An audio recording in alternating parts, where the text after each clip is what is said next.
Assalomu alaykum hammaga.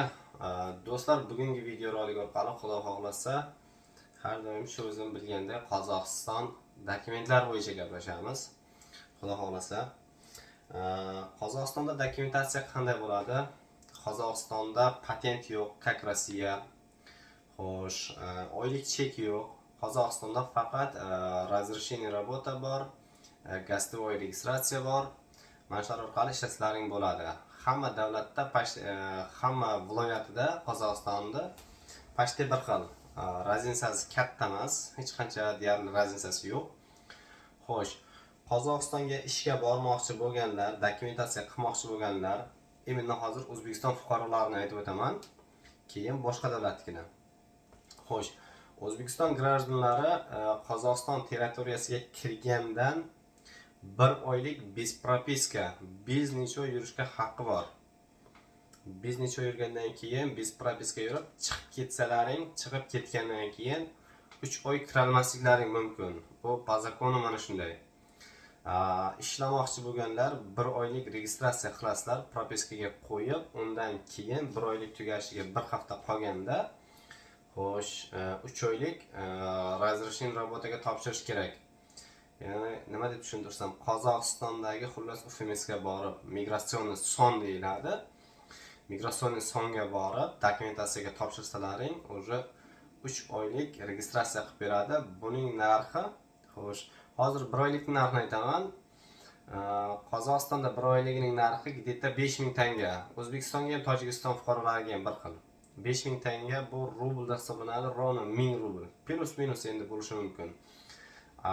Keyin undan keyingi 3 oylik registratsiyaning narxi, endi bu через посредникlar orqali, посредник o'zini kimdir tanishini propiskaga qo'yadi, liba xazayn bo'lsa, mana shu kimdir uyda ishlasangiz yo biron joyda ishlasangiz, o'zlari olib kelib qo'ysa, undan arzonroq tushadi, lekin buning ishlari ko'p. Отпечаткаga borishingiz kerak, xullas shu dokumentatsiyalar ko'p. Agar через посредникlar orqali bo'lsa, yana kimdir 180 ming, 200 ming tanga desa ishonmangizlar. O'zbekiston fuqarolariga, grajdanlariga 3 oylik продление dokumentlar 90 ming tanga. Zo'r qimmat bo'lsa, hozir 90 ming, 100 ming tanga bo'lishi mumkin. Undan qimmat emas. Xo'sh, 3 oylik продлениеga topshirasizlar. Undan oldin ININ bor. ININ dedi. Ana shu ININni olib qo'yish kerak. ININning narxi 10 ming tanga. Где-то 2000 rubl. ININ olgandan keyin 1 oylik registratsiya tugashiga уже 5 kun, 1 hafta qolganda 3 oylikka topshiriladi. Undan keyin 3 oylik yana tugashiga ozroq vaqt qolgandan keyin yana topshirsa bo'ladi. Xullas, mana shunday qilib 1 yil, 2 yil ham ishlasa bo'ladi registratsiya bilan. O'zbekiston grajdanlari agarda vид на жительствоga topshirmoqchi bo'lsalaring, Qozog'iston Respublikasiga topshirib qo'ysalaring ham bo'ladi. Buning narxi endi buni aytish o'zi noto'g'ri, endi bilmayman. Bu narxlar qanchaligini endi men tanishlarim orqali bilaman. Buni topshirgan O'zbekiston grajdanlari ham, Tojikiston grajdanlari ham topshirgan. Вид на жительствоning narxi примерно 8 ming. Sababi uni ham o'zining ishlari bor. O'zbekiston grajdaniga ham, Tojikiston grajdaniga ham вид на жительствоga topshirib olganda hech qanday grajdanstvoga aloqasi yo'q. Uzilib qolmaydi, annullировать qilmaydi Tojikiston yoki liba O'zbekistondan. Ikki davlatdan ham annullировать qilmaydi. Bu просто tak Qozog'istonda ma'lum miqdorda yashashga haqqi bor degan narsa bu. Вид на жительство 10 yillik beriladi, 10 yildan keyin yana uzaytirib olsa bo'ladi. Xullas aytganimday, hech qanday Tojikiston na O'zbekiston grajdaniga bu pasportiga aloqasi yo'q. Xullas, bundan keyingi Tojikiston grajdanlariga granitsadan kirgandan keyin 3 oylik registratsiya qilinadi. Gastovoy registratsiya для граждан Tojikiston трехмесячный registratsiya bo'ladi. 3 oylik registratsiya bo'ladi.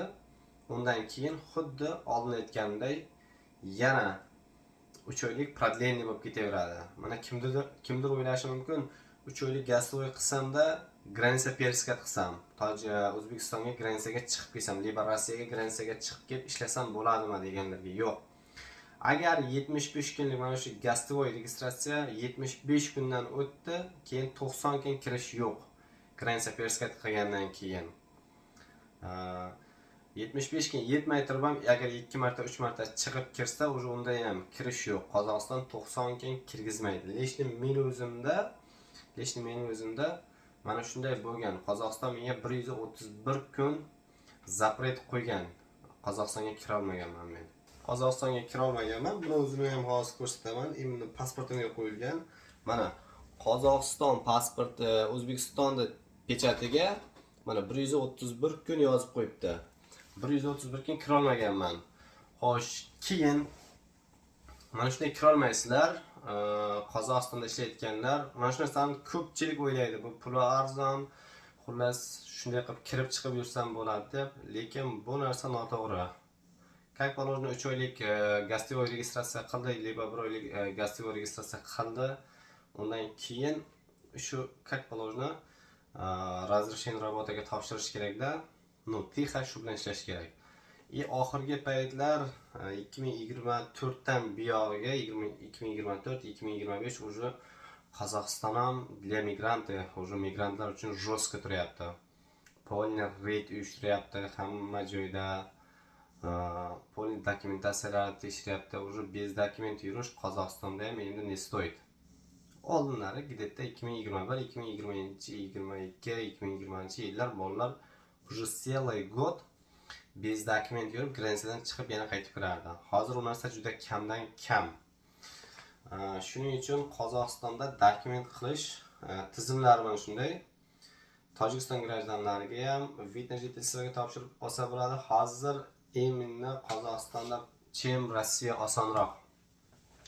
Vid na jительство olish. Qozog'istondan vid na jительство olib Qozog'istonda yashab yurish, ishlab yurish stoyt. Olsa bo'ladi. Sababi 1-5 yil ishlayman degan odam где-то $1,500 Qozog'istonning vid na jительствоga topshirib qo'ysa 3 oyda chiqadi vid. Siz xohlasangiz 10 yil, xohlasangiz 50 yil bez dokument, bez nechva, как граждан Qozog'iston ishlasa bo'ladi, yashasa bo'ladi. Faqat kvartira olib bo'lmaydi. Mana uchastik olib uy qursa bo'ladi, EP ochsa bo'ladi, shu vid na jительство orqali biror davlat ishiga kirsa bo'ladi. Vid na jительство orqali Yevropaga chiqsa bo'ladi. Qozog'iston vidlari orqali. Bu narsani men yilda oxirlarida tushunganman, 2023-24larda. Уже zapretim Rossiyadan ochilgandan keyin topshirmaganman. Lekin niyatim bor Qozog'istondan bir vaqt bo'lganda vid na jительство olib qo'yish. Xullas, aynan demoqchi bo'lganim, hozir Rossiyadan zapret bo'lib qoldingiz, Qozog'istonda borib ishlamoqchisiz. Lutchi bitta riskovat qilish kerakda. Bu chestni o'zimning 5 yillik Qozog'istonda o'tkazgan umrimdan bir tajriba. Qozog'istonga shu ishlayotganlarga bitta maslahat. Liba shu lutchi shuni qilish kerak. 5 yillik zapret bormi? Qozog'istonga vidga topshirish kerakda. 3 oyda vidni olib 5 yil bemalol bez dokument yashash kerak. Bez nechva. Vidni olasiz, как граждан Qozog'iston. Xullas, do'stlar, bugungi ma'lumotlar mana shular. Keyin Tojikiston grajdanlariga imni pasport yo'qotganlarga, chunki juda ko'p eshityapman, juda ko'p kommentlarda yozyapti. Pasportimni oldirib qo'ydim, pasportimni yo'qotib qo'ydim deb. Lekin bu O'zbekiston grajdanlariga emas. Faqat Tojikiston grajdanlariga pasport yo'qotganlar Almata shahrimi, boshqa Astonadanmi, qayerda bo'lsa, Tojikistonning posolstvasi bo'lsa, через posolstvo Zagram pasportlaringni получать qilsalaring bo'ladi. Sababi mana menda olganman Almata. Men уже bir marta yo'qotganman pasportimni. Men Almatadan olganman pasportimni. Pasportning narxiga keladigan bo'lsak, mana shu narx qancha? 55 ming tanga. Bu Tojikistondagi o'zini davlat narxi ham shuncha, Qozog'istonda ham shuncha. Agar tezlashtirish bo'lsa, balki misol qimmatroq bo'lishi mumkin. Atak narxi shuncha. 55 ming tanga где-то $105-110 atrofiga tushadi. Shu atrofda. Xullas, pasport yo'qotganlar через posolstvo orqali pasportlaring olib uyga o'tishsalaring bo'ladi. Liba takoy bumashka olib undan ketsa ham bo'ladi. O'zbekiston grajdanlariga pasport berilmaydi boshqa davlatlardan. Faqat uyga ketish uchun bumashka beriladi, qog'oz beriladi. Xullas do'stlar, bugungi videorolik mana shulardan iborat edi. Kimgadir foydamiz tekkan bo'lsa xursandmiz. Ma'lum miqdorda. Xo'sh, kanalga obuna bo'lib qo'yingizlar. Xudo xolisa yana mana shunga o'xshagan qiziqarli bir odamlarga foydamiz tegadigan videorolik chiqarib turamiz. Hammaga rahmat, sog' bo'lasizlar.